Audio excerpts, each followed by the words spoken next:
Well, thank you very much. It's an honor to be here. What a great place. What a great place, but more importantly, what great people. I want to thank His Royal Highness, the Crown Prince, for that incredible introduction. He's an incredible man. Known him a long time now. There's nobody like him. Thank you very much. Appreciate it very much, my friend. And it's a tremendous honor to return to this beautiful kingdom and be welcomed back with such extraordinary generosity and warmth. I've never forgotten the exceptional hospitality showed to us by King Solomon, who's just, we talk about a great man. That is a great man. That is a great man, a great family. Now, that visit took place exactly 8 years ago. The graciousness of the royal family and the Saudi people is really unsurpassed, no matter where you go. Let me also thank the countless ministers, government officials, business leaders, and distinguished guests for that warm welcome. Very warm, and I know so many of you. I'd like to call out all of your names, but we have a lot of problems. We'd be here for a long time. We don't want that, so don't be upset. With this historic state visit, we celebrate more than 80 years of close partnership between the United States and the Kingdom of Saudi Arabia.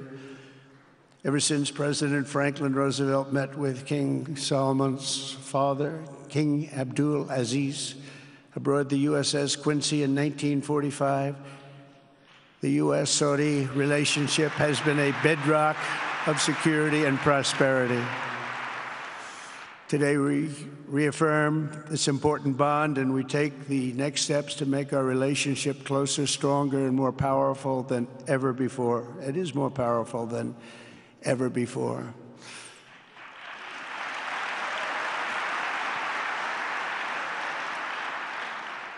And by the way, it will remain that way.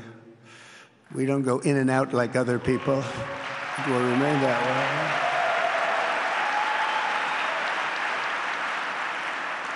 I've come this afternoon to talk about the bright future of the Middle East, but first let me begin by sharing the abundance of good news from a place called America. In less than 4 months, our new administration has achieved more than most other administrations accomplish in 4 years or even 8 years. We've actually done, for the most part, more. The day I took office, we inherited, thank you. Thank you. The day I took office, we inherited a colossal invasion on our southern border, an invasion like you'd never want to see here. Nobody should ever want to see it. But within weeks, we slashed illegal border crossings to an all-time low, down 99.999%. That's good, even for this great gentleman standing right in front of me. That's a good number. We had hundreds of thousands of people. They came in at the same time last year, and last month we had, in this massive border, 3 people that got in. That's quite a difference, and we have no choice but to get a lot of the people that came in because they were not the best people. They were, in many cases, very bad people. We're getting them out. We're getting them out very fast. We're bringing them back to where they came from. We have no choice. After years of military recruiting shortfalls, enlistments in the U.S. Armed Forces are now the highest in 30 years because there is such an incredible spirit in the United States of America. We have tremendous spirit again. Just about a year ago, it was a big story, front page on every paper all over the world, that nobody wanted to enlist in our military, meaning we were way under enlisted. And just last week it came out that we had the strongest enlistment. They say 30 years, but probably it's maybe ever. They don't go back that far. It's the best, and that includes police officers, firemen, everything else. Is a great spirit in the United States right now. A brand new poll from Rasmussen just showed that the number of Americans who believe the nation is on the right track, they have a right track, wrong track, is now the highest in over 20 years.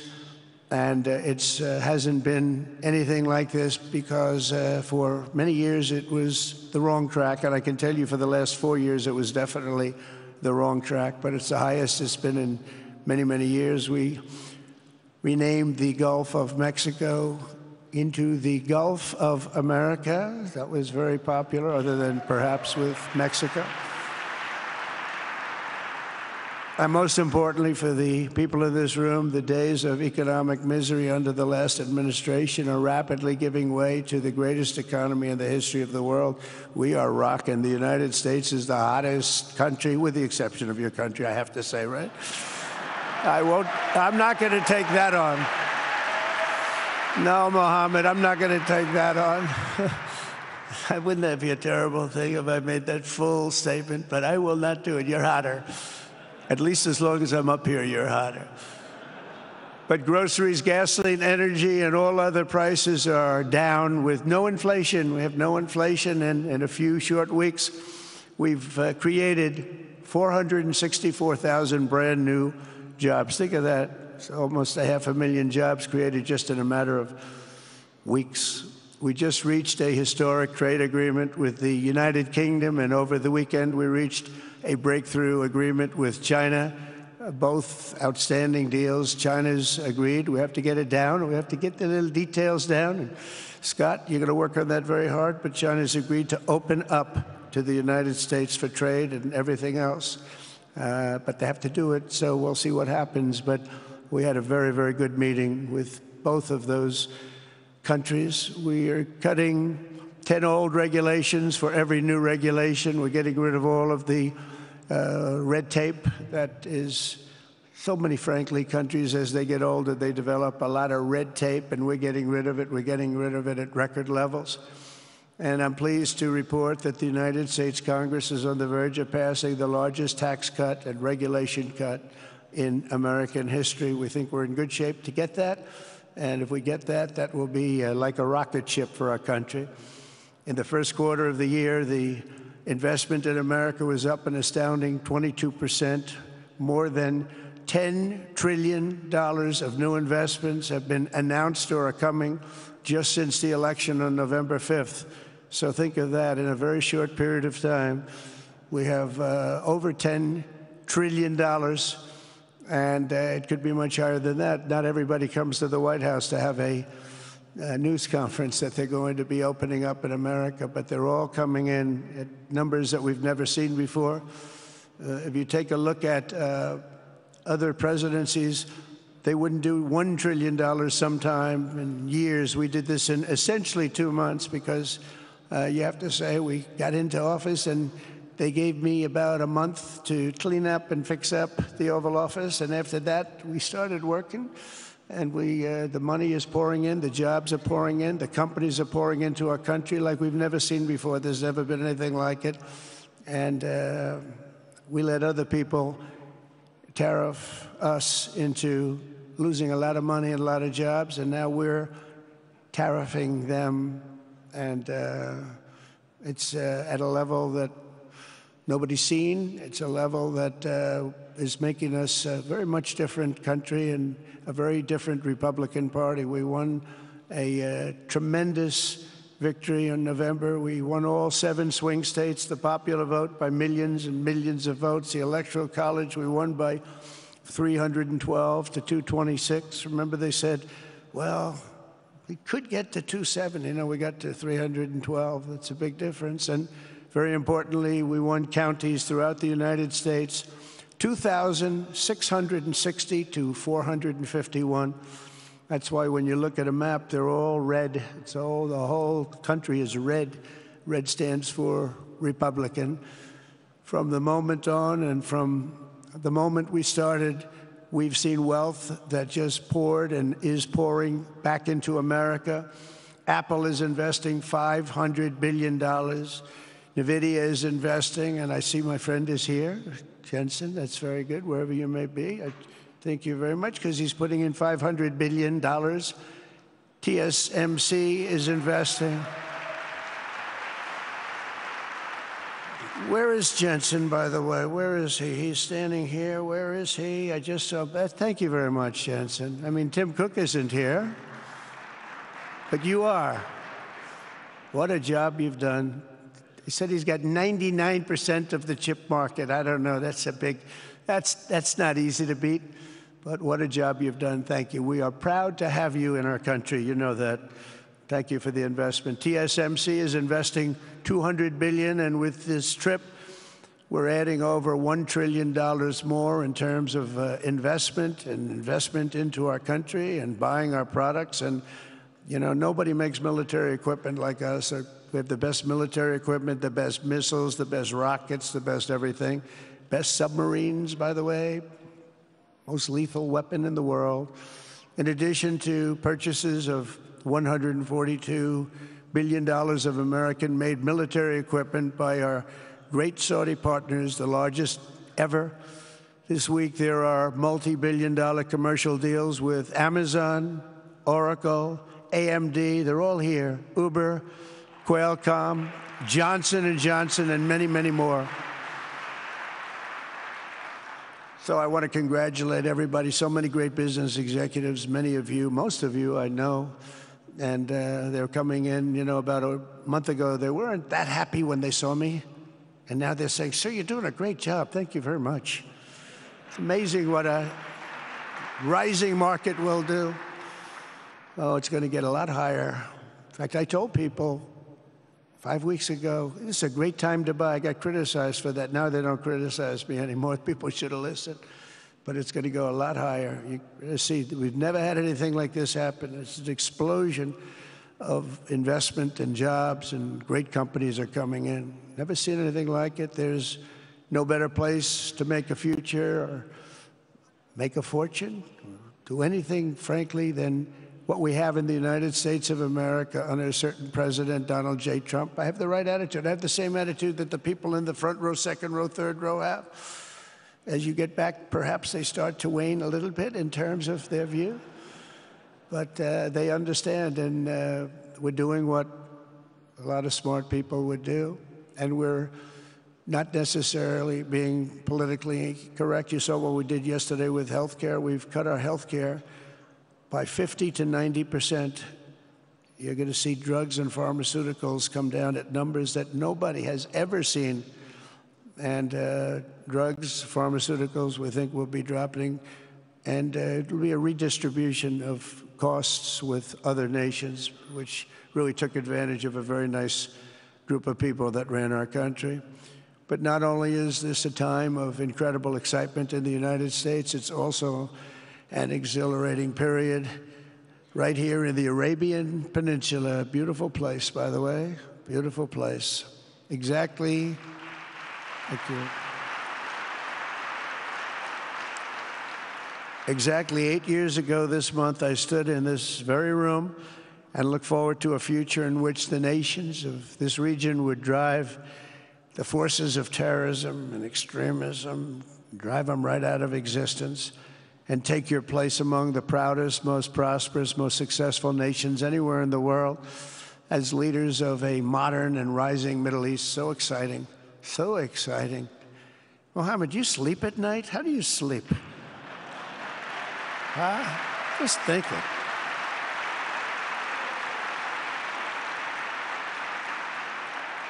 What a job. He tosses and turns like some of us.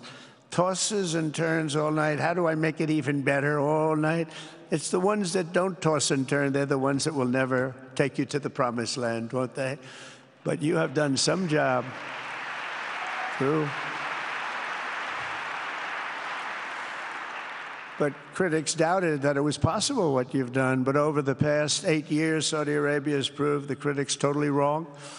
The transformation that has occurred even by these incredible business leaders. I mean, you had the biggest leaders in business anywhere in the world standing right before us.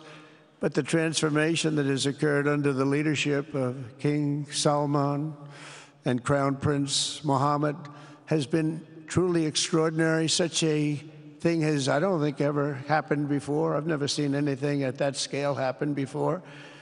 And I guess, you know, maybe you could say the United States is doing pretty well too, you know, but I don't think too many people have seen that happen before. Majestic skyscrapers, the towers that I see, the difference between now and 8 years ago. And 8 years ago was very impressive, but the towers that I see rising, some of the exhibits that I was shown by Mohammed,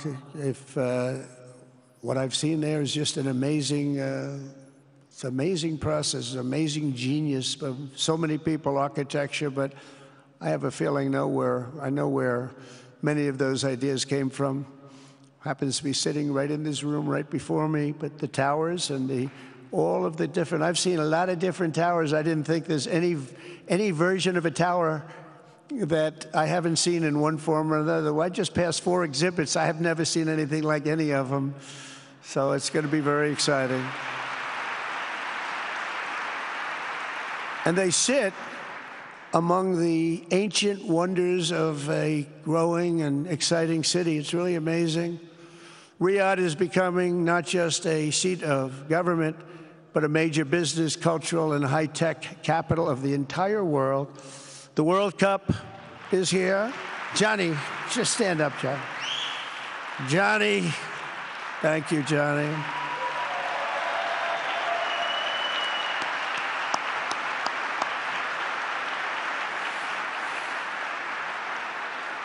Great job, Johnny, great job. But the World Cup and the World Expo will soon be coming here, just like the World Cup is coming to the United States. It's going to be really exciting next year. The engines of Formula One racing now roar through the streets of Jeddah in a historic milestone. Other industries recently surpassed oil. Think of it. All of your other industries now have surpassed oil. I don't know if a lot of people will understand what that means. It's so big to make up a majority of the Saudi economy for the very first time ever. So think of that.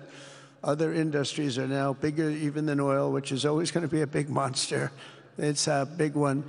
But that's a great tribute to you and economic development properly used. In other cities throughout the peninsula, places like Dubai and Abu Dhabi, Doha, Muscat, the transformations have been unbelievably remarkable. Before our eyes, a new generation of leaders is transcending the ancient conflicts of tired divisions of the past and forging a future where the Middle East is defined by commerce, not chaos, where it exports technology, not terrorism, and where people of different nations, religions, and creeds are building cities together, not bombing each other out of existence. We don't want that.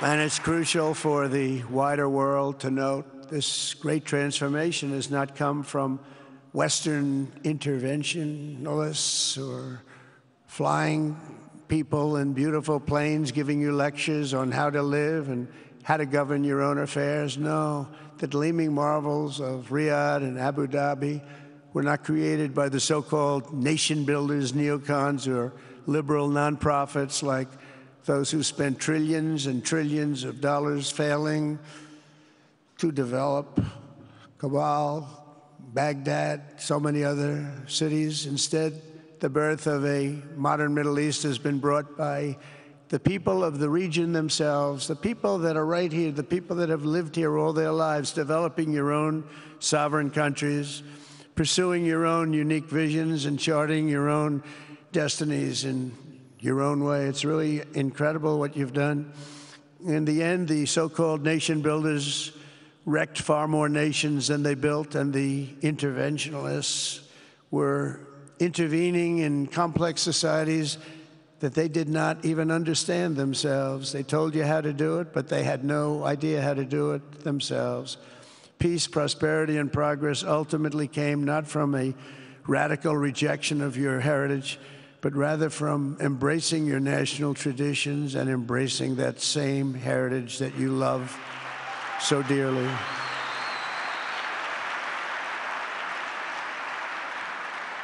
And it's something only you could do. You achieved a modern miracle, the Arabian way. That's a good way.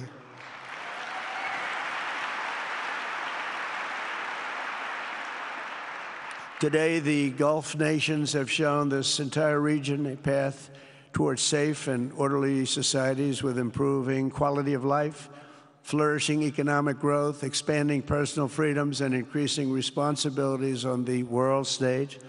After so many decades of conflict, finally it is within our grasp to reach the future that generations before us could only dream about, a land of peace, safety, harmony, opportunity, innovation, and achievement right here in the Middle East. So beautiful. It's such a beautiful thing that's happening. I guess, you know, the people that are here can't even really appreciate it because you see it happening, and it's when you come to a place that you haven't seen in 5 years or 10 years or 20 years that it's even more incredible. When I left office just over 4 years ago, that future seemed almost impossible, what you've done. Together we had obliterated the killers of ISIS. We wiped them out, terminated its founder and leader, al-Baghdadi. We had healed the divide in the Gulf Cooperation Council, it's a very big deal, and united the nations of the region to stand against the enemies of all civilization. We'd imposed unprecedented sanctions on Iran and starved the regime of resources to fund terror. They were unable to fund anything because they had no money left. They had no money. But the new administration came in and let them have a lot of money, and you saw what happened. It was not money well spent. And with the historic Abraham Accords that we're so proud of, all the momentum was aimed at peace, and it aimed very successfully. It's been an amazing thing, the Abraham Accords, and it's my fervent hope, wish, and even my dream that Saudi Arabia, a place I have such respect for, especially over the last fairly short period of time, what you've been able to do, but we'll soon be joining the Abraham Accords. I think it'll be a tremendous tribute to your country, and it will be something that's really going to be very important for the future of the Middle East. I took a risk in doing them, and they've been an absolute bonanza for the countries that have joined. The Biden administration did nothing for 4 years. We would have had it filled out. But it will be a special day in the Middle East with the whole world watching when Saudi Arabia joins us, and you'll be greatly honoring me, and you'll be greatly honoring all of those people that have fought so hard for the Middle East. And I really think it's going to be something special, but you'll do it in your own time, and that's what I want, and that's what you want, and that's the way it's going to be. When I left office, the only thing still standing between this region and its unbelievable potential was a small group of rogue actors and violent thugs seeking constantly to drag the Middle East backward and into havoc, mayhem, and indeed into war. Unfortunately, instead of confronting these destructive forces, the last U.S. administration chose to enrich them and empower them and give them billions and billions of dollars. The Biden administration, the worst administration in the history of our country, by the way, spurned our most trusted and longstanding Gulf partners, and I can say partners worldwide, one of our great, great partners, no matter who we look to, and we have great partners in the world, but we have none stronger and nobody like the gentleman that's right before me. He's your greatest representative, greatest representative.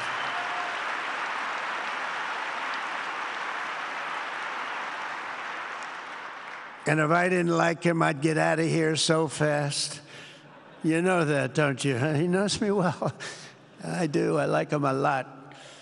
I like him too much. That's why we give so much, you know? Too much. I like you too much.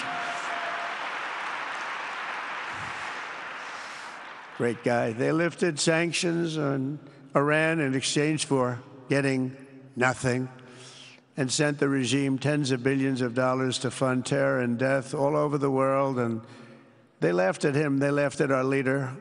And they're still laughing at our leader. They thought him a fool.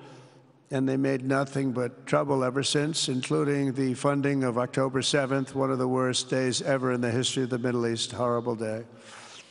Biden removed the Houthis from the list of foreign terrorist organizations, even while missiles and drones were being launched right here at your beautiful city of Riyadh and launched at ships if they happened to be sailing in the wrong location.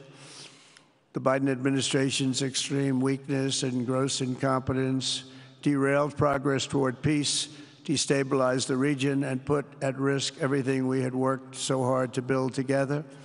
And when you think of the great achievements that you've made, to do it in light of a pretty hostile administration, an administration that was not a believer, it makes your achievements even greater. Makes them even greater, you know that. But in a few short months since taking office, we have achieved the swift return of American strength at home and abroad, now working with the vast majority of people in this region who seek stability and calm. Our task is to unify against the few agents of chaos and terror that are left and that are holding hostage the dreams of millions and millions of great people. The biggest and most destructive of these forces is the regime in Iran, which has caused unthinkable suffering in Syria, Lebanon, Gaza, Iraq, Yemen, and beyond. There could be no sharper contrast with the path you have pursued on the Arabian Peninsula than the disaster unfolding right across in the Gulf of Iran. Think of that. They wanted to name it that. I said, they're not going to let them do that. Do you mind if I stop that? I stopped it. We're not going to let that happen.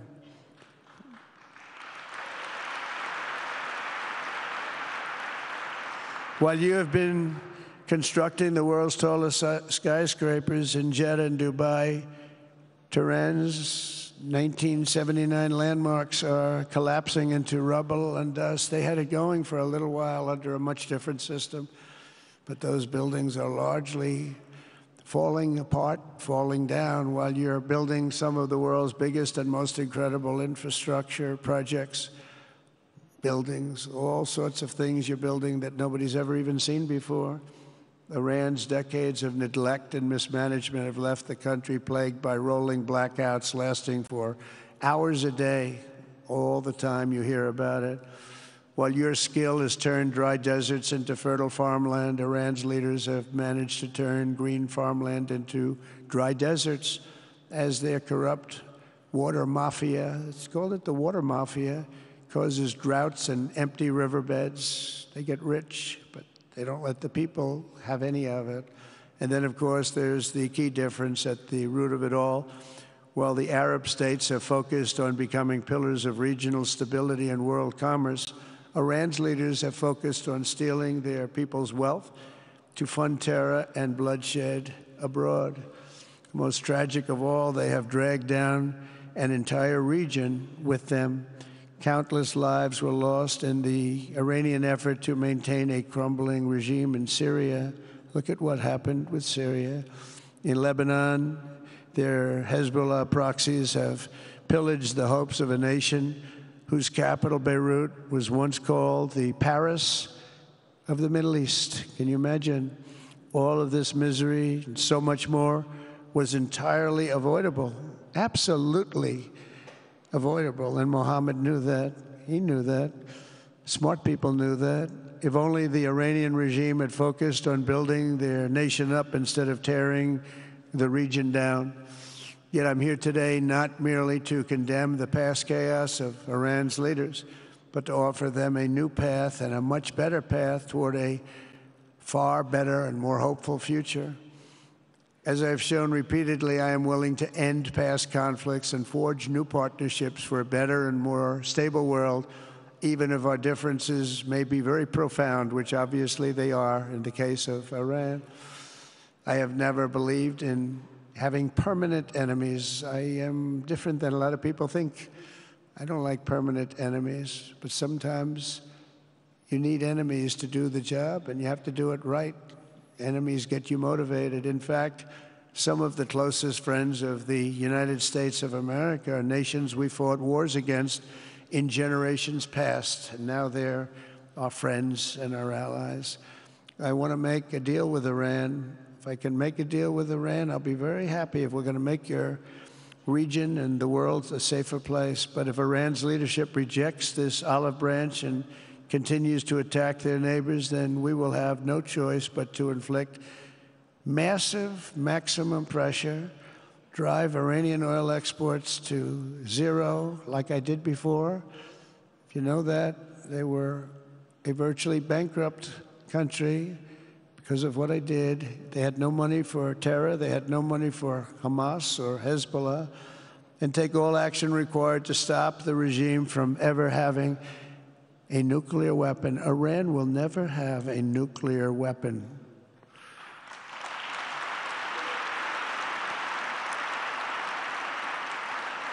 But with that said, Iran can have a much brighter future, but will never allow America and its allies to be threatened with terrorism or nuclear attack. The choice is theirs to make. We really want them to be a successful country. We want them to be a wonderful, safe, great country, but they cannot have a nuclear weapon. This is an offer that will not last forever. The time is right now for them to choose. Right now, we don't have a lot of time to wait. Things are happening at a very fast pace. They're happening right here. They're happening at a very fast pace. So they have to make their move right now, one way or the other. Make your move. As I said in my inaugural address, my greatest hope is to be a peacemaker and to be a unifier. I don't like war. We have the greatest military, by the way, in the history of the world. You know, I rebuilt our military in my first 4 years and rebuilt it into the most powerful military there is. And you saw that when I knocked out ISIS in 3 weeks. People said it would take 4 years, 5 years. I did it. We did it in 3 weeks. Just days ago, my administration successfully brokered a historic ceasefire to stop the escalating violence between India and Pakistan. And I used trade to a large extent to do it. I said, fellas, come on, let's make a deal. Let's do some trading. Let's not trade nuclear missiles. Let's trade the things that you make so beautifully. And they both have very powerful leaders, very strong leaders, good leaders, smart leaders. And it all stopped. Hopefully it'll remain that way, but it all stopped. I was very proud of Marco Rubio and all of the people that worked so hard. Marco, stand up. What a great job you did on that. Thank you, J.D. Vance, Marco. The whole group worked with you, but it was a great job. And I think they're actually getting along. Maybe we can even get them together a little bit, Marco, where they go out and have a nice dinner together. Wouldn't that be nice? But we've come a long way, and it's could be, you know, millions of people could have died from that conflict that started off small and was getting bigger and bigger and bigger by the day. I've also been working relentlessly to end the terrible bloodshed between Russia and Ukraine, and very importantly, talks are being held in Turkey later this week, probably on Thursday, and they could produce some pretty good results. Our people are going to be going there. Marco's going to be going there. Others are going to be going, and we'll see if we can get it done. 5,000 people, young people for the most part, soldiers from Ukraine, soldiers from Russia. They're not from here and they're not from the United States, but they're souls. They're souls. I think usually, mostly, they're young, beautiful souls that left their parents waving goodbye, left their brothers and sisters. Goodbye, I'll see you soon. And they got blown to pieces. 5,000 on average a week are dying. And people are dying elsewhere in the region, but tremendous numbers like we haven't seen since World War II are dying. And I want to stop it. I want to stop it. It's a horrible war. Would have never happened if I were president. That's a war that would have never happened. October 7th would have never happened if I were president, because Iran had no money to pay Hamas or anybody else. They had no money. They were not looking to take care of them. They had to take care of themselves. They had no money. We stopped their oil effectively with the embargoes and sanctions. But let me take this opportunity to thank the Kingdom of Saudi Arabia for the constructive role that you've played in facilitating the Ukraine talks. And it really is, you've been amazing. You've made everything available to us. Thank you very much. Thank you. And if we get that settled, we'll pay a special tribute to what you've done. You really did lay a great groundwork. Thank you very much. Appreciate it. The West should not be dragging itself backward into another endless war in Europe, yet another endless war. We should stop the killing and work together to address the biggest long-term threats as one unbeatable team. Think of us as an unbeatable team. I mean, when you look at what you've done here, that's much more difficult than stopping stupidity. Think of it. It's stupidity. What you've done is much more difficult, and you did it better than anybody else has ever done it. As President of the United States, my preference will always be for peace and partnership whenever those outcomes can be achieved. Always. It's always going to be that way. Only a fool would think otherwise. In recent years, far too many American presidents have been afflicted with the notion that it's our job to look into the souls of foreign leaders and use U.S. policy to dispense justice for their sins. They loved using our very powerful military, and now it's really the most powerful it's ever been. We just are getting a budget approved, $1 trillion, highest budget we've ever had in history for military, $1 trillion.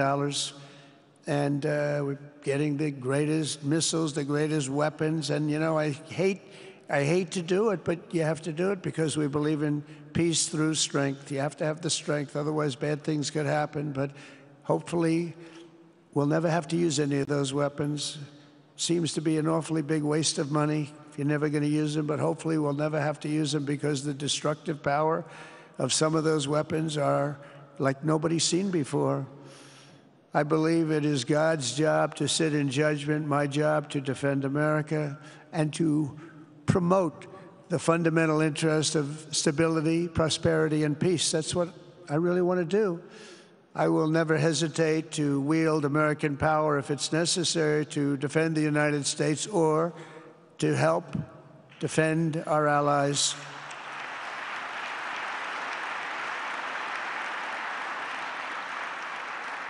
And there will be no mercy for any foe who tries to do us or them harm. We will have no mercy. They understand that. That's why I've been pretty lucky. A lot of people think, you know, he's looking to fight. He's looking to fight, and things get settled. It's an amazing thing when they really think you mean it.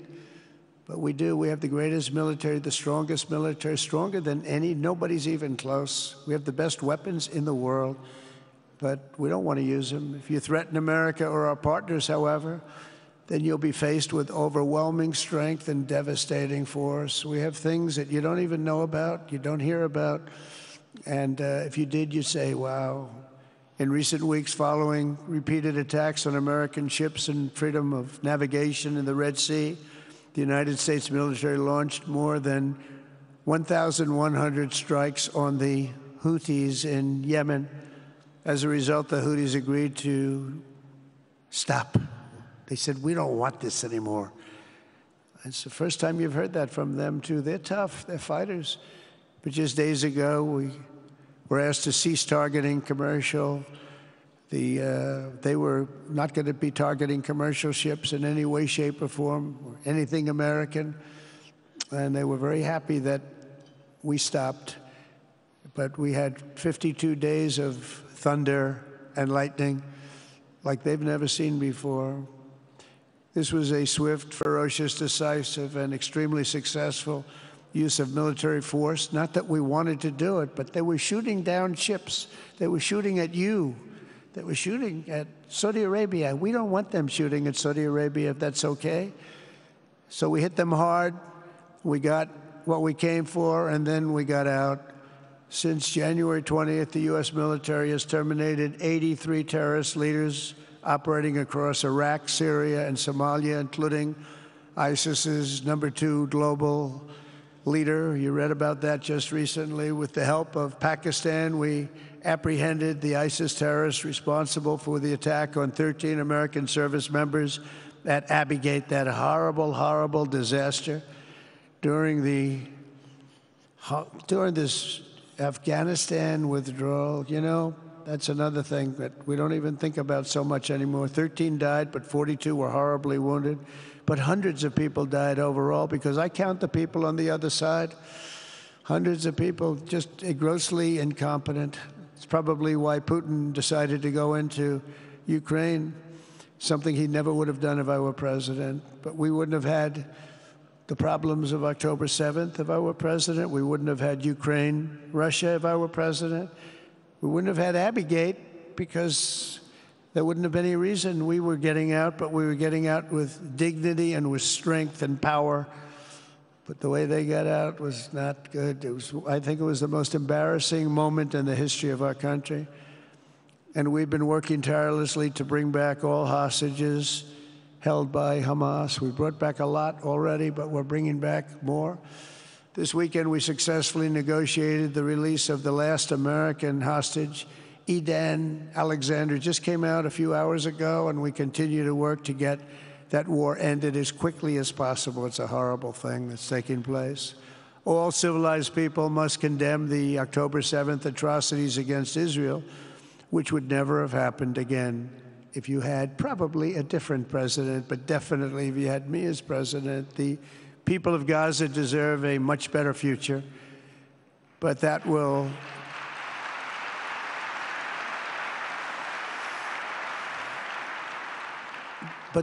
or can not occur as long as their leaders choose to kidnap, torture, and target innocent men, women, and children for political ends. The way those people are treated in Gaza, there's not a place in the world where people are treated so badly. It's horrible. After years of suffering, two of the nations most ravaged by terror are finally beginning to end their long nightmares under the new generation of leaders. In Lebanon, where a friend of mine has just become the ambassador. He's going to be great. I said, you know, that could be a very dangerous job. He said, I was born there. I'm Lebanese. I love that country. I said, but it's very dangerous. You know, this is a friend of mine from New York. I said, but it's very dangerous. Are you sure you want to do it? I never thought of him as being a warrior, but he is a warrior. He loves his country. He said, if I'm injured or die, I'm dying for a country that I love. He grew up there.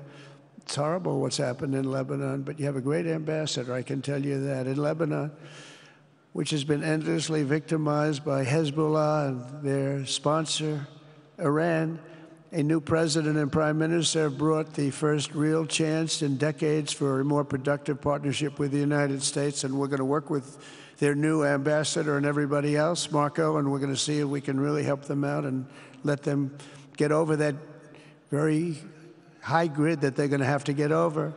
My administration stands ready to help Lebanon create a future of economic development and peace with its neighbors. They have tremendous people in Lebanon, doctors, lawyers, great professional people. I hear it so many times. Likewise, in Syria, which has seen so much misery and death, there is a new government that will hopefully succeed in stabilizing the country and keeping peace. That's what we want to see in Syria. They've had their share of travesty, war, killing, many years. That's why my administration has already taken the first steps toward restoring normal relations between the United States and Syria for the first time in more than a decade. And I'm very pleased to announce that Secretary Marco Rubio will be meeting with the new Syrian foreign minister in Turkey later this week. And very importantly, after discussing the situation in Syria with the Crown Prince, your Crown Prince,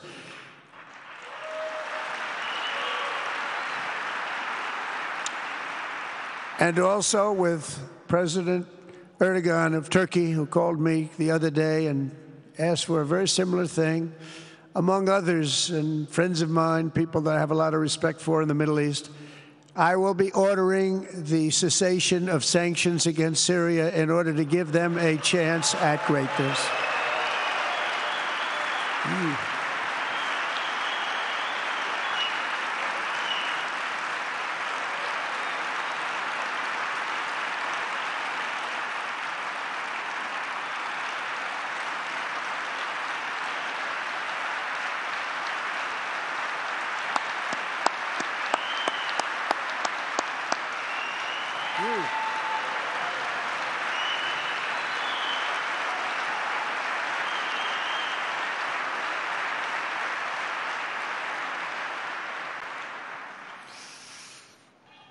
Oh, what I do for the Crown Prince.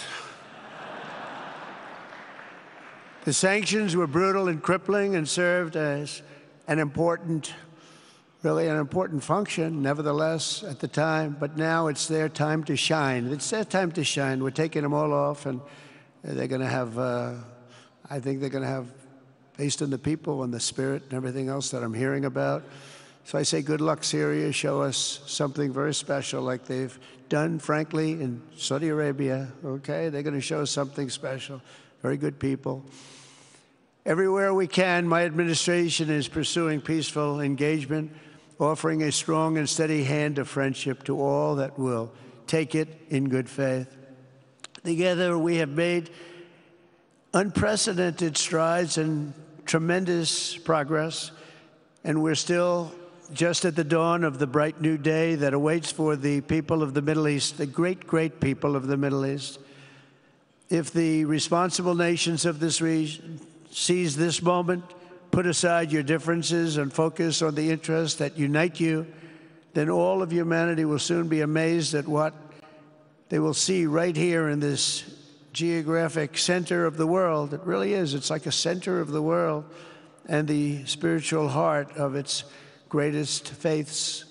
For the first time in 1,000 years, the world will look at this region not as a place of turmoil and strife and war and death, but as a land of opportunity and hope, just like you've done right here, a cultural and commercial crossroads of the planet. Security and stability will lift millions into lives of safety and success, and the nations of this region will be free to realize your highest destinies, honor your proud histories, harness amazing new opportunities, and bring incredible glory to Almighty God. People will come from all over the globe to be inspired by the cities you build, the businesses you create, the technologies you invent, and the beauty, talent, and potential you unleash right in the hearts of your citizens. Each of you will be able to take tremendous pride in the legacy you will leave to your children, because you will have given them the ultimate blessings of prosperity and peace. So important. In the United States, we've launched the golden age of America. It's the golden age. We see it. We see it with all that money, trillions and trillions of dollars pouring in, hundreds of thousands of jobs coming in with it. And with the help of the people of the Middle East, the people in this room, partners throughout the region, the golden age of the Middle East can proceed right alongside of us. We will work together. We will be together. We will succeed together. We will win together. And we will always be friends.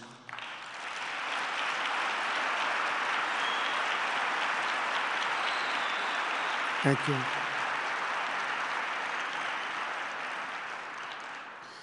So, Mohammed, I want to thank you again very much for having me. And as a representative of what I think is the greatest nation in the world, we are with you all the way, and you have a tremendous future. Thank you very much.